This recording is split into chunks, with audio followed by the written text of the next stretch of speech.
Everyone, welcome. Hey guys, I guess I will get us rolling.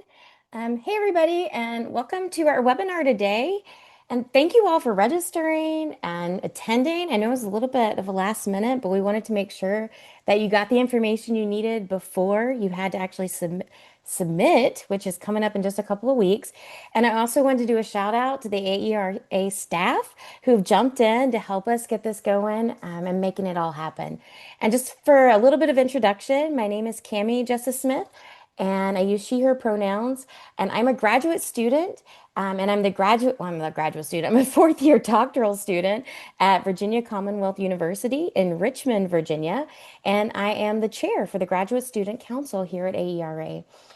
This evening, I'm going to be joined by Marjorie, who is our senior programming chair, and she's going to do most of our talking here with the content and the slides for a little bit. But I also have Edith, who is our chair-elect, so she'll be taking over for me next April. And I have Mark, who is our junior programming chair, who will be taking over for Marjorie in April as well. Just to give you guys a little bit of intro to the Graduate Student Council, if you haven't experienced anything to do with us, besides maybe a few emails, we represent the graduate students of AERA. Our body is made up of junior and senior reps from each of the divisions. So that's quite a few of you guys. And then kind of several at-large members from across the divisions. So the chair and like Edith, the chair-elect, the programming chairs, the secretary, social media, they can come from any of the divisions. And we worked to kind of provide programming either at the annual meeting, but also throughout the year. So this webinar right here is part of that. And just a couple little housekeeping things since we're in the webinar format. So for accessibility, just so you know, you can turn on the live captioning at the bottom of your screen. We do have the cameras off and the chat feature off. However, Edith and Mark are going to be monitoring the Q&A feature for you guys. So if you have questions, you are more than welcome to put them in the Q&A. They're going to be kind of collecting and collating those. So if they see some themes or if they see something that's really pertinent to what Marjorie's talking about right at the second, they might jump in a little bit. But if you don't think yours was addressed, at the very end of the slides, we're going to have Q&A time. So feel free to put that question back in the chat because we don't want to miss it. We're also going to be posting the link to the recording in the upcoming few days. And so you will have access to the recording that you can come back to after that as well. Um, so between the panelists and the staff members that are here, I think we're going to have a pretty good base to hopefully address your questions.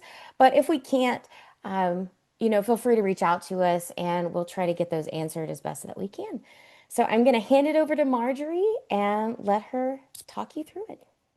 All right, thank you so much, Cami. It is fantastic to be with you all tonight. I know we can't see your lovely faces, but I'm really excited that we have over 200 participants right now and a lot that had asked for the recording. So absolutely. And for first question that was in the Q&A, the slides. So they will actually be shared during the webinar. Edith just put those in the chat. They are through Canva. So if you need to download those to have access on your own device, you're free to do so, but I will be going through the slides as well here. All right. So as Cami had said, our goal for this webinar was really to set you all up to potentially apply to present at AERA, the annual meeting. So as a graduate student council, we obviously do hope that our graduate students have the ability to present at AERA if you would like to do so. And as the senior program chair, obviously, I really support our programming throughout the year from the graduate student council side, but I really want to support you all speaking at AERA as well. So our objectives for this webinar, our first thing is that we're going to actually do an overview of the annual meeting call for submissions, which is current, it is out, and the deadline is July 25th, which is why we want to have this session. But we're also going to be previewing the AERA graduate student Research in Progress Roundtable Series, which is a newer initiative that we'll talk about that will actually be open in the fall of this year instead of right now. And then we'll also have the Q&A at the end. So as Cami said, if you have questions that are more specific about what we're really talking about at this moment, we'll go ahead and answer those, but we also have time at the end for your Q&A in general. Okay, so let's get started. This or that. one of the biggest questions about trying to submit a paper for AERA is what should you submit and where? So we're going to be talking about two things today. First is the annual call annual meeting call for submissions. That is probably what you've read already and what hopefully you have that beautiful PDF downloaded. It's pages and pages and pages of material. um, and that you can download. It's a PDF. You can read everything. I promise everything is there. That's one option. And the other option, a separate option, is the Research in Progress Roundtable series. And that is offered just for our graduate students at AERA, and it is a separate application process that is, they are mutually exclusive. You are not able to do both of them. So we'll talk about those two in detail today. Okay. So to start, our annual meeting. This is really something that you are submitting a completed paper. This is what you are most likely trying to figure out how to submit right now. You're looking at divisions, SIGs, and if you don't fully understand what these words mean yet, feel free to ask those questions later as well. I know some people might need an introduction just on all these terms of AERA, but hopefully you feel comfortable with the fact that you are either an AERA member right now, a graduate student member, or you are not, but you can still apply. But we're going to have a completed paper, right? And you're going to have two types of submissions that you can submit. That individual paper, which could have co-authors. It doesn't necessarily mean individual author, it's just one paper. Or you can actually be submitting a session. Now, I would think that most folks are probably submitting that individual paper, which is one or more author. You might be first author, you might be fourth author, but you're submitting that individual paper. We're going to speak about that a little bit more in a second as well. But you could also be submitting a fully planned session, which is when you have an idea for a session at AERA that involves multiple presentations. You've got a chair who's going to be introducing it and leading it, and you might be bringing together faculty, students, people on different topics, whatever that may be. You are able to submit that session as well. It could be a fully completed session. But we are going to focus a little bit more today on those individual paper submissions that you probably are hoping to submit for AERA, if I were guessing, if I'm in your place. So let's go ahead. Okay. So when you submit, there is a entire pages in the PDF that specify actually how to submit. So we're not going to go over right now if you're going into my AERA and how to submit the document and all that good stuff, but we can answer questions later. This is really more of like how to submit, right? Big how versus little how. So we're going to go ahead and submit our papers to either be presented at Los Angeles at the meeting, or we can choose to submit a virtual paper only. If you are interested in doing that, it will just go into the presentation gallery. You create a virtual presentation that gets put in the gallery, but you would not be presenting at Los Angeles itself, okay? However, if you would like to do what's called a place-based submission, you would be submitting a paper for Los Angeles that would either be a paper, a poster, or a roundtable session. Now, each of those sessions are about 90 minutes with you getting particular speaking time within each, excuse me. But really you're just doing the same application for all of those. So you're submitting once and you are designating your preference for either a paper, a poster, or a roundtable session. Now we're happy to answer more questions about the details of those later. Like we said, there's a little bit of differences between them all. And you get a little bit of an idea of what you might like to do if you've been to AERA before. So a quick example is that a paper presentation, you might have 15 or 10 or so minutes to present on your paper with a slideshow, in that typical setting room where there's, the chairs and the presenter in the front, and that's what you get to present. And there's a couple papers that are presented at that time. You could also choose to do a poster, which is more of a free form 90-minute session where you are speaking to those walking around your poster, or a roundtable session, which is as it sounds, a round table. You're sitting at usually two shoved together. You're sitting at these round tables and you're really doing a little bit more of a informal presentation because you might bring a device, you might bring paper, you might just speak, and you're getting to share those ideas kind of a little bit more physically close with those in your little community right there at that round table. So you can choose whether you'd like to submit and have any of those styles be your preference. And if you do not choose, for example, to do a roundtable, if you don't elect that as one of your options, then they wouldn't assign you to that if it were going to be an option. So you have these options, you have these choices, but all in all, you are still submitting the same paper that is complete to the call for submissions. All right, let me go to the next page. Marjorie, can I Yes. add to that just like the research in progress, those are exclusive options. Once the due date has come, you can't switch back and forth. So if you choose a virtual option, you are in the virtual only option. If you choose the site-based LA option, you are in the site-based option. You can't go back to the virtual. So you do need to make all those selections before that 25th deadline. Mm. Fantastic. And I did just take a quick look at the Q&A. I couldn't help myself. It looks like people are kind of asking how many people at the round table, is there a moderator? That does ebb and flow a little bit because people are open to go to your round table as a viewer as well. But I've seen typically anywhere from a couple people who are just the speakers to, that table's packed, there's people standing around it. I mean, I don't think it gets much more than like 20 or 30 people because you are standing room only around a table at that point. But it's a little bit of a smaller venue. However, if you do a paper presentation, you could still only have, 5 people in your audience. Conferences are all over the place like that. It depends on what time you present, what your topic is, all of that kind of stuff. So either one there. But you are going to be submitting to just one place.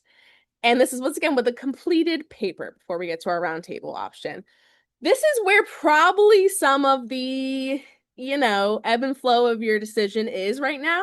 Where do you want to submit? I highly, highly, highly suggest you read that beautiful call for submissions document. That starting on page 18 details very much so what each division or SIG or committee might be looking for in terms of what they will actually plan to accept for that specific. Oh, good. And the link's in there again. Awesome. Thanks, Edith. What they're going to accept. So you can only submit, say I have a paper, Marjorie's paper, that's what it's called. I can only submit it to Division A, for example. I cannot submit that same paper, even if I change the title a little bit to Division A and the SIG for research in Margie's studies, right? So hopefully, if you are a graduate student member, you have chosen your one free division to be a part of when you register, and you feel confident with that division. That does not mean that you must submit to that division. However, hopefully that gives you a starting place. So you might look at division A, B, C, D, so forth, and see, does this call that they've specifically written for their division align with what my paper is and what I'm hoping to share? And if so, that could be a good place for you to submit. It will literally be like you're submitting to, and you click Division A, subject, whatever the topic is. If you would like to, you can also submit. I think we have over 150 special interest groups. You can also submit to a special interest group. You do not have to be in these specific divisions to submit to the divisions or SIGs. So, for example, you might find reading this call that there's one that really calls to you. Pun not intended. And that would be a good choice then. There are also committees. This is one that's probably less heard of, but there are some committees that you can actually speak. They have specific calls. So you could be really aligned with something that's in that call for a specific committee as well. I do have linked in these slides what each of those things are in our AERA website. So for example, the divisions, there's 12 of them, about 152 SIGs, committees, etc. You can be looking into all those details, but you only can submit it once. Okay. Now this has a lot more, a lot more specific detail in the call for proposal, but that is one option for when you're submitting. Okay. Now, like we said, there's another option and they are separate. So if you are submitting to this call for submissions, you cannot submit to the Research in Progress Roundtable. And as graduate students, we think it's really important that we separate that designation and that we all understand it.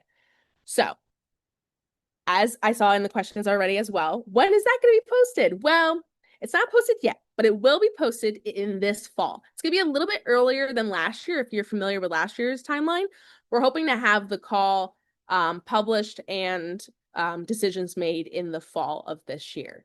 All right. So, what is this research in progress roundtable? All right. This is meant to present and share research that is in progress. It's underway. It's not a completed paper that you feel confident sharing, findings on everything at AERA.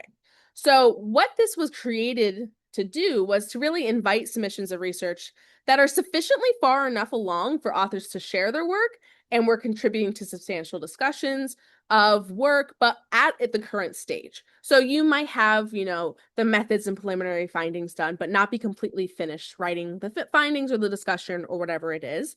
And so this opportunity is open to graduate students that did not submit a paper as an author or co-author during the open call, which is that one that's currently happening. So if you decide to submit to the current open call, you are not able to submit for this Research in Progress Roundtable. It is really meant to be an alternative for those who do not have potentially the substantive, well, you have contribute substantive discussions, but you don't have the complete paper at that stage. Because we know as graduate students, you've probably got a lot of things in motion, but not necessarily every single thing done right now, right? So in that case, it's meant to be an alternative. And I think that there was some confusion in the past. And okay, there was a question in the chat. Wonderful. Confusion in the past. It's saying, can you confirm my understanding of this? If we are second or third author on a submission with a research team, we cannot apply with our personal research. Yes, that is correct. Thank you, Edith, for showing that question. If we are a co-author at all, we are not able to submit a work in progress for our own research. Now, understandably, that is going to put some people out of the possibility of applying. However, this is a newer initiative from AERA. To be fair, Cami nor I actually started this initiative, but we are happy to support it. But it is meant to be for people who may not have as much research in progress as other folks, and this is the research in progress that they're able to show because this is what you have at this time. So there are these two different avenues, right? Ooh. Right, and I think that's the important piece to keep in mind, right? If you have the opportunity to present, through your lab or with your faculty members, that is your opportunity to do that. And this is meant for folks that are, in a different stage in a different place.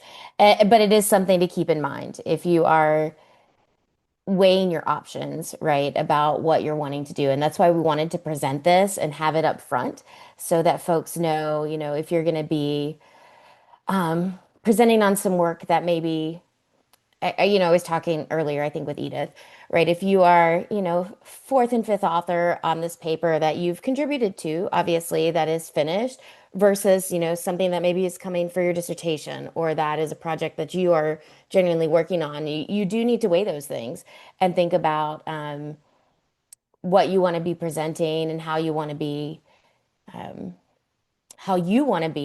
interacting at AERA and in your own professional career, right? Your own professional life. And so we wanted to have these things up front so that you would know kind of what the limitations were on each so that you can make those decisions going forward. Yes, an immediate follow-up, just a couple questions that I've seen that are really standing out as important to answer. Yes, if your paper is not selected for the main conference, it cannot be submitted for the Research in Progress Roundtable. That's really the trajectory we want to avoid of having a misunderstanding of, because that is not possible. So this is not a second chance. This is at two kind of concurrent times because you won't actually hear back about papers being accepted until later in the year. or the preliminary comes out in like January, something like that. So you won't know. So this is not a, well, it didn't get in the first one, I'm going to submit it in the second one. However, I may have misspoken. I got a couple questions. You can submit different papers to different SIGs and different divisions as long as they are not the same paper. So once you choose to submit to the open call, that's it. If you decide not to submit to the open call, you can do research and progress roundtable. That's the big difference there. And then, yes, you can submit complete paper for multiple SIG, division, or committee options if it's multiple papers, but not one in each space, which I think was a couple of these questions. Okay. So I want to point out just a couple of additional resources before we have lots of great questions. Like we said, the roundtable research in progress roundtable, that's a lot of words. That call has not been published yet. Stay tuned. We are hoping to make that a easier transition for next year to have them potentially at the same time. But as of right now, they are not open at the same time. Therefore, you cannot read the call right now to know if you're interested in the roundtable. However, last year's is published and the substantive information is not going to change in what's expected or what are the eligibility requirements for the research and progress roundtable. So review it, look it over. There's really, actually, if you take some time to read these documents, there's a lot of information in them that's very helpful. And potentially your divisions or your SIGs could be having informational events about submitting. And they are different calls every year based on that year's theme. So I believe I saw that as a question as well. Do the calls change each year? They do. So this year, for example, our theme based in LA is on envisioning futures and forgetting histories. I forgot the entire thing. I apologize, but I know it. And that is weaved into their application or their call for submissions. And you're expected to kind of touch on that theme in your paper at some point. So they could have completely different things from one year to the other, but they do have information potentially in their own listservs or in their own social media as well. And then the last thing is that you may have heard of research and progress sessions in specific divisions. If we are talking about the AERA Research in Progress Roundtable Series for graduate students, this is its own thing. However, there could be other alternatives specific to divisions. I know off the top of my head, Division D has one that you can apply to as well. And so unfortunately, there's similar names, so a little bit confusing, but they are different processes. And as the AERA Graduate Student Council, we wanted to talk about the opportunities at large for everybody that are consistent that we're doing. And I think Edith, great question. Can we submit the same paper to two different conferences in the same year? I also want to say I don't believe so. Now, to present a caveat, Cami, Edith, Mark, and I are just graduate students ourselves, and we are learning the very complex in and outs of conferencing. So we have Lori here as well, who is our AERA liaison, who will be available during our Q&A to help Do us you with want me our. to answer that now? I'm sorry, But yeah, Marjorie. Lori, if you know, Yes, please. that's a no, right? So for AERA, you cannot present a paper that has already been presented at another conference or published. Mm-hmm. So the timing is important. If you submit for consideration for the annual meeting a paper that is also being considered for another conference, as long as that conference doesn't happen before AERA, it is within the bounds of policy. If you submit concurrently and the other conference happens before the AERA annual meeting, then that paper is ineligible for presentation at AERA. Right. Thank you so much. And so if those were to occur or a publication were to occur, would you just withdraw the paper at that point? That's right. Okay. Thank you Fantastic. for that. As I mentioned, we are very excited to be in these roles, but they are roles that, just like you all, we are learning alongside of you sometimes. Cami and I are now the senior positions in our chair, but we may have met some of you last year at AERA, and we're just very excited to get to know you all and be able to support as much as possible, and get questions answered when needed. So at this point, I'd love to open it up to more questions. I know obviously you've been asking a lot, so I don't mean anything different really. But Edith, if there's any questions you think particularly have been repeated, we'd be happy to answer that, and give a little bit of a moment. But yeah, one thing I do want to point out once again, if you are asking for where there's some information, these links that Edith has been posting in the chat are where it's at. All right. That call has everything. So if you're asking where we can get the call for this year's submissions, it's there. You can read every single SIG or every single division there. And then SIGs, I believe it says to reach out specifically for calls if it's not posted in there. Okay, first question, deadline for research in progress. My understanding is that it is fall 2025. Lori, did we get a finalized date for that? Yeah, I don't believe so, correct? We don't have a final date. We have a working map of a modified timeline, which would put the deadline around the end of October, but that is not hasn't been finalized yet because we need to hear back from our vendor just about the setup of the submission portal. Fantastic. Thank you, Lori. All right. Is there a word count limit for the paper? Does it differ depending on the session type? Okay. And Edith says, I think it's 2000. Well, that is one of those questions where It is 2000. Wonderful. Thank you. Look at this. This is that beautiful annual call. If you go to that AERA website, look at that. This beautiful call theme. Okay. Portal right there. And I have it already downloaded because it is 45 pages. But you'll see the beautiful theme, general practices, and blah, blah, blah, blah, blah, blah, blah, right here. You have the objectives, things that you need. The title must be 15 words or fewer, 120 words or fewer for abstract, and 2,000 words for the paper itself. And if you have not presented to a conference before, you may not know that everything has to be blinded, which means that you cannot have your name on it. So you will remove your name when you do so. But yeah, so for example, right there. Other questions? And it doesn't matter, the word count doesn't matter on SIGs or divisions, it's all the same. Right. Or it's all one submission. Exactly. Yeah. Like when you're in there submitting for the poster roundtable and paper, you are treating that as one submission.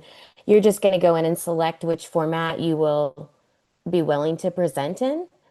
And so it is still going to be a finalized paper, right, that you're turning in. I think it's like a March deadline prior to the conference that you need your final edits and things submitted.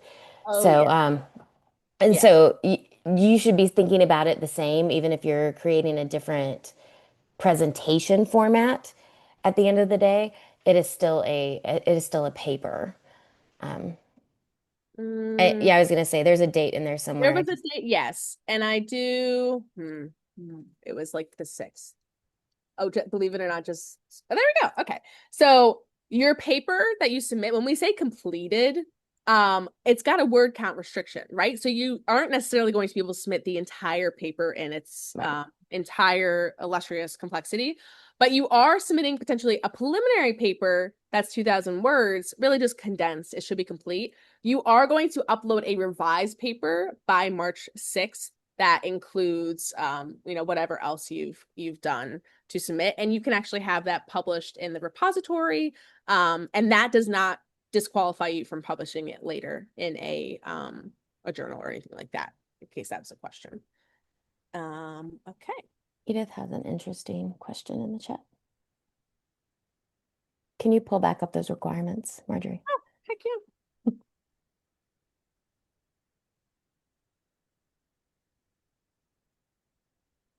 Mhm. Some of these requirements, or which one specifically? Let's see. Yeah, so it's asking about, I wonder how a conceptual paper can be organized for the components of the proposal requirements in Mhm. terms of objective, perspectives, methods, um, data sources, results, and significance. Yeah, I do believe that specific some divisions give specific guidance on that where you might not have the exact same thing, but you like for example, this is division B, you can a variety of approaches, et cetera, et cetera. So they might be more flexible in their specific calls that you might not need the exact breakdown. But I do believe that they have more in their actual sections because there's quite a bit of reading in there. Mhm. So just to add to that, Yes, Marjorie, please. um, the it is absolutely expected that you cover the ground that's outlined for whatever unit you're submitting to. But one way to think about the structure of a paper is what would a structure look like for a paper of this type if you were submitting it to a journal? So if there is a structure and logic that doesn't map exactly on to the categories, that's certainly something you can shoot an email to a program chair about, or use the standard for this modality as a point of reference. Thank you. The question in the chat is, could you submit a workshop session for the open call and also submit for the research and progress roundtable? The answer would be no, because you would also be an author. The sessions are still, considered a submission to the open call. You're a presenter for those. So the research in progress is again a separate exclusive category for folks who are not submitting. I think to think about the sessions, if you're trying to kind of conceptualize sessions, guys, they are still kind of individualized units, right? But they've been organized. And so there's still, papers that are being put together, but instead of the SIG or the section or the programming chair putting those together cohesively, I think they're being put together cohesively beforehand, right? So even these, it just kind of for some perspective, I've done these twice now. Our symposia was around kind of alternative education models, right? So we put our discussant in place as someone who had, perspective on these models. But then we had theoretical papers and we had practitioner papers and we had papers all around that theme. And so it was still kind of these individual components that we brought together. So you were still authors on those papers, if that makes sense.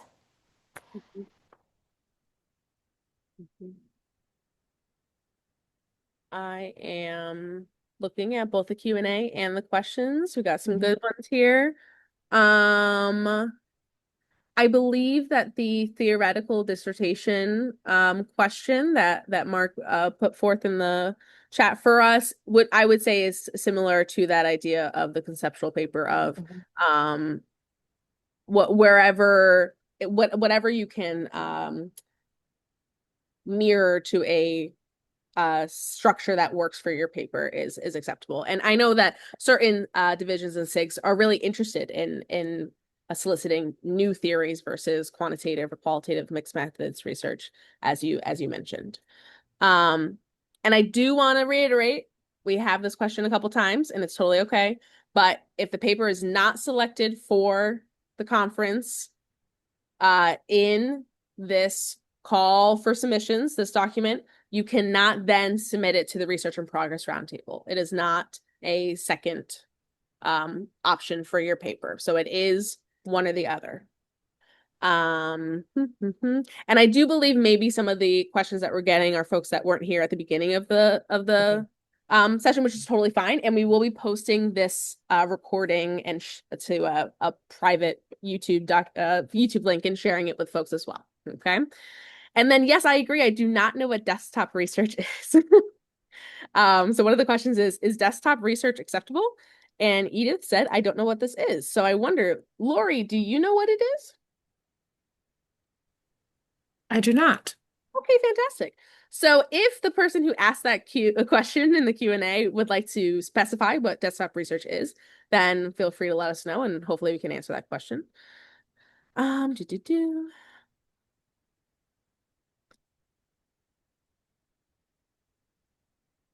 Oh, are papers, okay, that's a great question. Oh, I'll hit answer live. Are papers accepted for research in progress presented at the conference? Are they presented as posters or as roundtable discussions? So great question. If you submit to this research in progress, boop, boop, this one, research in progress roundtable series, it will be in a roundtable format. I know last year they specified how many sessions they were going to have. We don't have that number yet, but I'm imagining, a good amount. So you would actually just present in that roundtable format where you're sitting at a table with other folks talking about a topic and communication with everybody. Yeah, and I will add they give you guys a chair. And so there's a chair there. Ideally, they have some expertise in either the methods that you're using or the topic at hand. And so you're in there kind of with people who at least have a general sense of what you're doing so that that conversation can be helpful and generative into the topics that you guys are all studying. Oh, people seem to have an idea of what desktop research. Okay, well, there's Thinking a that good might mean question. a literature review. Uh, yeah, literature review, and somebody says it might mean non-empirical papers. Are literature reviews accepted as completed papers? Very interesting. If Uh, the paper's analytic objective is to consider a literature, then yes. The literature review is part of a process leading to the leading to different substantive analytical work, then no. I hope that was clear. So if you are doing an analysis of a literature as the analytic product, then those are viable as submissions. But if you're presenting a literature review for a paper that aims to do a different kind of analysis, that is not enough.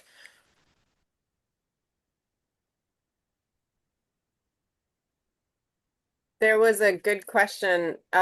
So the submission, this is a call for the conference. It is not for publication. I apologize. I hit done when I answered it.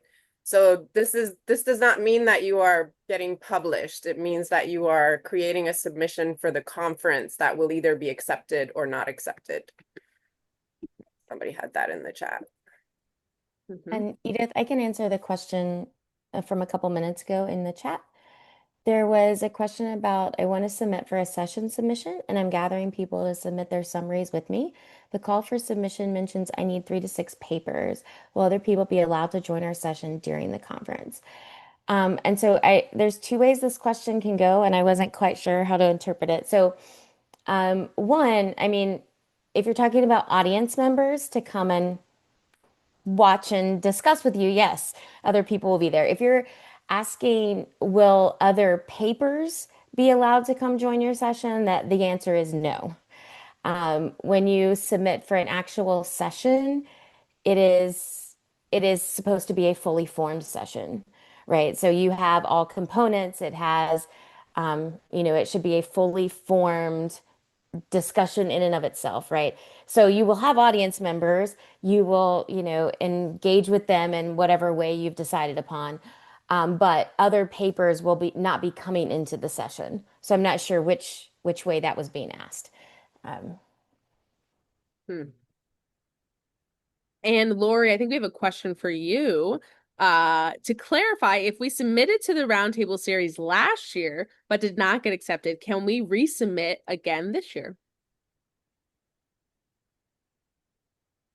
You can. I would encourage you to consider the submission in relation to the elements of the call. Ideally, if you submitted paper in progress last year, it will have made additional progress. The modal reason for rejection from research in progress is that the research actually is not yet in progress.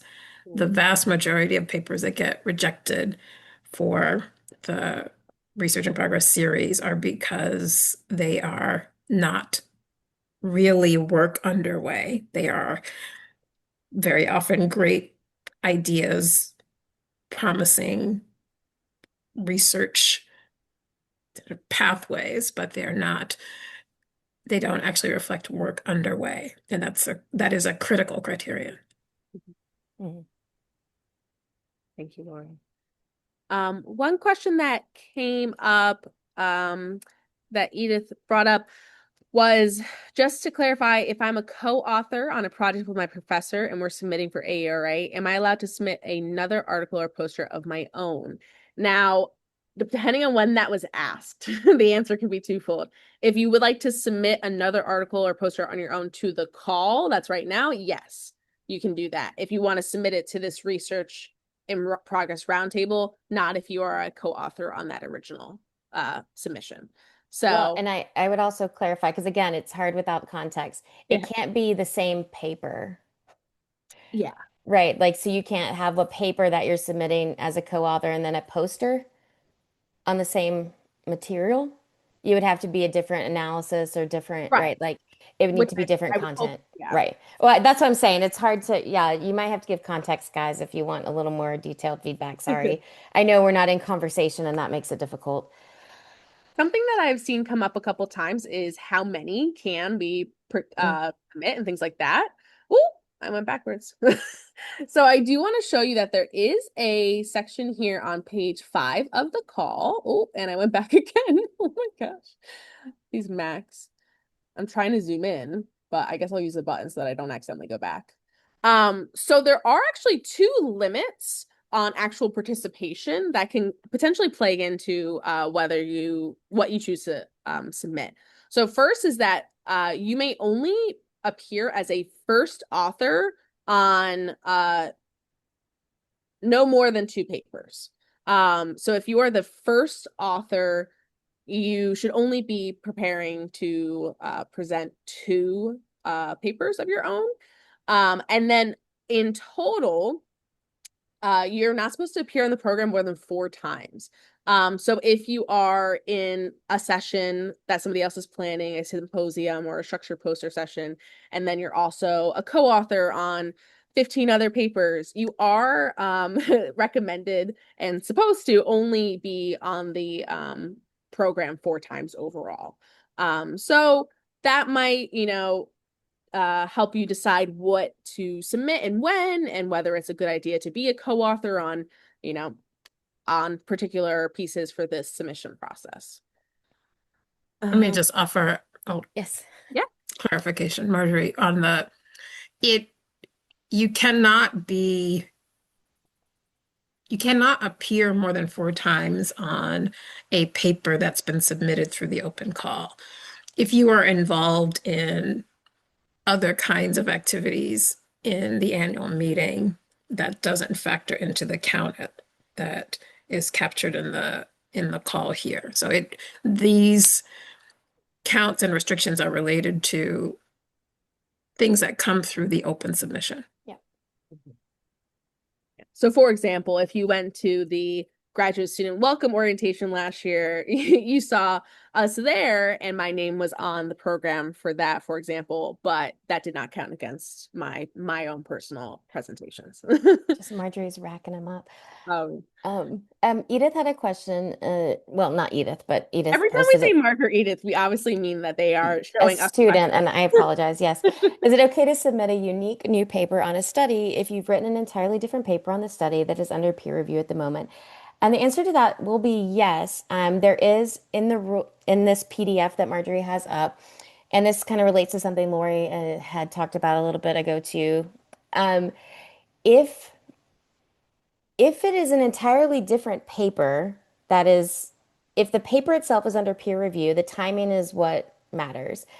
If the paper gets accepted and published before the annual meeting, then you would have to, I think, pull the paper. You need to look, Marjorie, you'll have to Mhm. scroll through there. But it can be submitted now as long as it has not been published. If you're just talking about the study, again, a little bit of context would be helpful here. If you're talking about the study, you've done some other work with the data and it's being under review, but now you're, working with the same data and you want to present a new analysis or you're working with different parts and you're analyzing new parts of it, that is a new paper, right? That is new content that you're creating from this data. And so that would be perfectly fine. And so you have to watch the timing of that. That's really what's going to get you. So, if it's under peer review right now, even if it's the same content, you are fine to submit. But if it does get published prior to the conference, I think you would need to withdraw that paper if it were accepted. And Lori, I'm welcome for a critique on my interpretation of that. I'm pretty sure that's how I Nope, understand it. you've got it. All right. But yeah, but if it's totally new, and what I'm reading into your question, and it's just totally new analysis and totally new content, then you're probably in the clear anyway. Fantastic. We did have a question about the theme. With how closely aligned with the annual meeting theme do our submissions need to be? Do we need to explicitly state connection to the theme? So I do want to call your attention to the call details for each specific division, which starts on page 12. You'll see that it has call details for divisions, committees, professional development and training programs, and then special interest groups. And so they will be putting forth calls that are specific to the theme. But each division may ask for more intentionality depending. I do believe that all reviewers are asked to look for the connection to the theme, no matter what the division is. So it is important to be connecting it to that theme. I wonder to what extent the divisions really ask for like specific connections, which is why somebody did put in the chat, like, are all these divisions and six calls kind of different? They can be, which is why it does take some reviewing to really find the best fit for your work. Just like if you were submitting to a journal, you are really finding the best place for your work to shine. And so that might mean reading, 45 pages to see where your work's going to get a best fit. It might be a division, it might be a SIG, it might be something else. And in that case, you are going to want to directly respond to their call in order to get, the best reviews you possibly can. So the theme is fantastic. I was able to speak to Maisha Wynn about this theme, and it really offers a lot of variability in both methodologies and interpretations and types of research we can even talk about. So I encourage you all to really read that theme and be able to make a point about it in your paper, hopefully. Yeah, and I maybe as a point of encouragement, because I feel like specifically if you work in I don't know. I work with a lot of statisticians, y'all. It can maybe be hard if you do specific types of work to maybe see yourself in the call sometimes. And so maybe to think critically on that and to think creatively on that, right? Like I think there is a way that your work fits. You just have to think about how your work fits in the bigger picture, right? And to express that because it isn't like even if you're doing niche work that you aren't speaking to these bigger stakes in educational research, but maybe it's something that we all need to be reflecting on, right? Like how is it that the work that I'm doing makes this bigger difference? And I think it can be hard, even if you've sat in some of those sessions, right? You've sat in some quantitative sessions. I had a machine learning project last year, right? It can be kind of hard to see yourself in the big picture, and maybe it asks us to do that, and maybe it's a little bit of a stretch for us, but it's a good stretch. It's a really good stretch, and so to try to see yourself in that, I think is a helpful thing to the best of your ability. Mhm. So I'll just add, I will underscore the encouragement to think broadly about Mhm. your work and the ways in which it fits within or aligns with the theme. In terms of investment of your effort, it is most important to invest the effort in presenting the work as well as you can. And if there are alignments or connections, it is valuable to bring those out, but recognize that the thousands of papers that get presented in each one of these meetings don't all connect in explicit ways to the theme, and that's fine. Right. There were a couple of easier to answer questions that I want to get to before we run out of time. Mhm. There was a question about for research in progress, is there a proceeding or an opportunity for publication? Um, I want to say, and Lori may have to correct me, that the research in progress, so they have the same opportunity to publish in the AERA repository that all presenters do, or no? No. Okay, so that was a no, yes. And the because of the nature Yeah. of the opportunity, the papers, while they all are underway in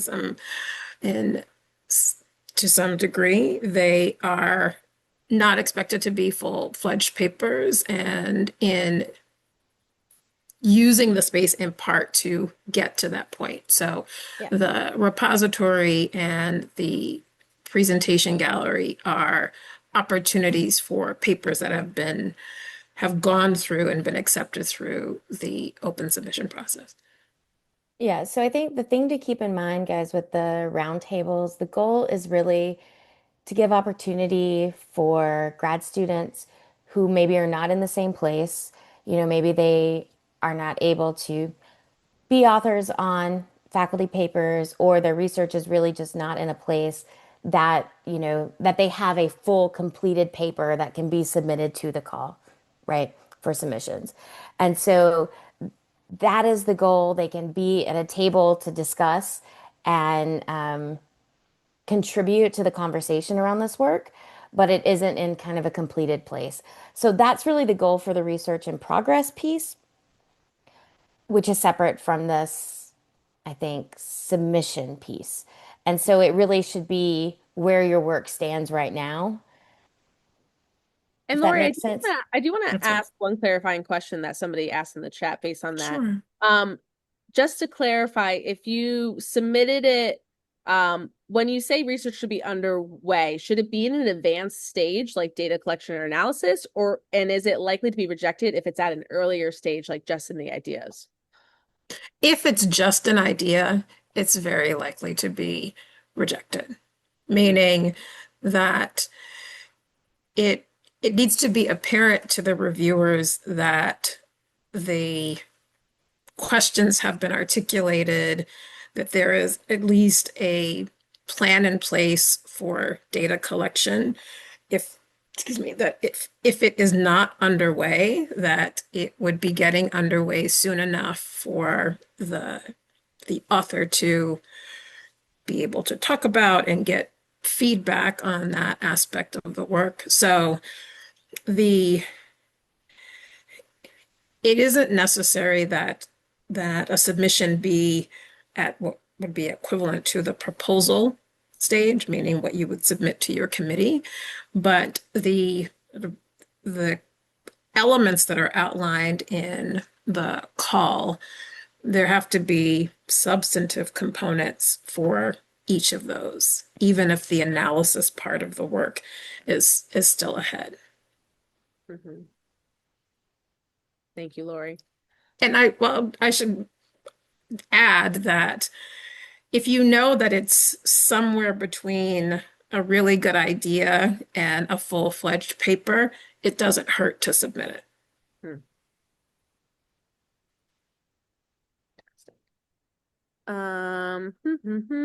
Looks like we have just about 3 minutes left, so I want to make sure that we didn't really miss over anything.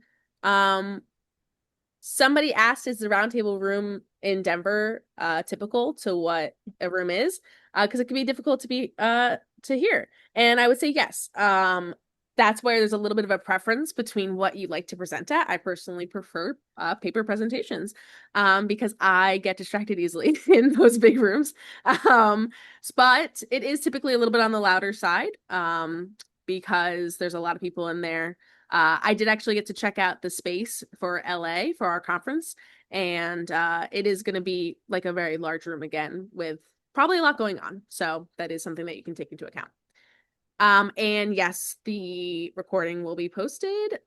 We do have a couple days in between for the recording to get published to YouTube specifically. There is one thing I do want to point out that I will get back to. Marta, you said that you found two versions of the call online. The one that is 45 pages that you mentioned is the one that I have been seeing and referring to. And so I have not seen the other one. I can't actually copy the link unless you all see it, so I don't want to do anything too wild while I'm sharing the screen. But I will check in with Lori about that and make sure that there's not a duplicate or accidental posting somewhere. But I'm hoping that this is the one where you look at the call and you choose here, that this is the one that we can all refer to, unless something else is happening. That should be it. Yeah. Okay.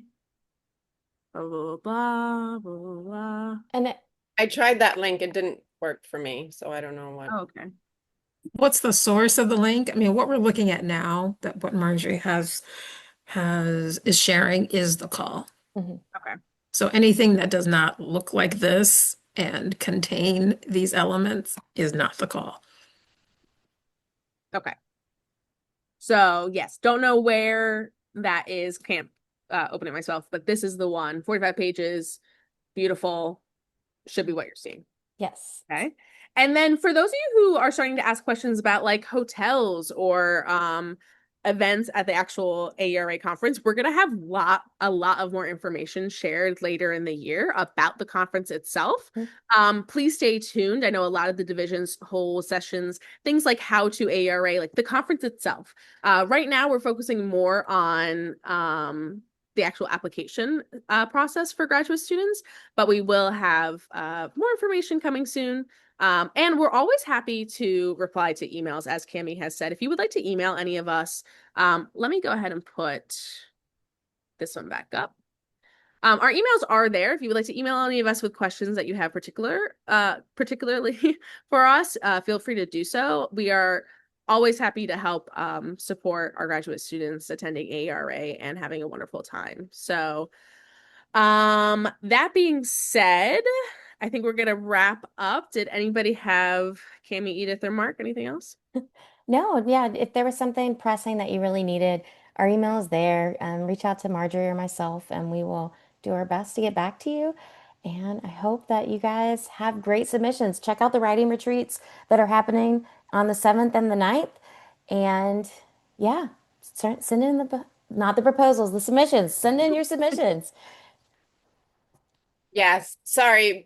I know there were some questions about specific I know we didn't get there. such we can't answer those, but come to the retreat. I will be at both of them. There will be an email coming out with links and such from Nesma,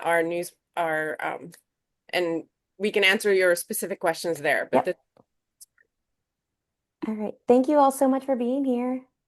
Thank you so much. Thank you.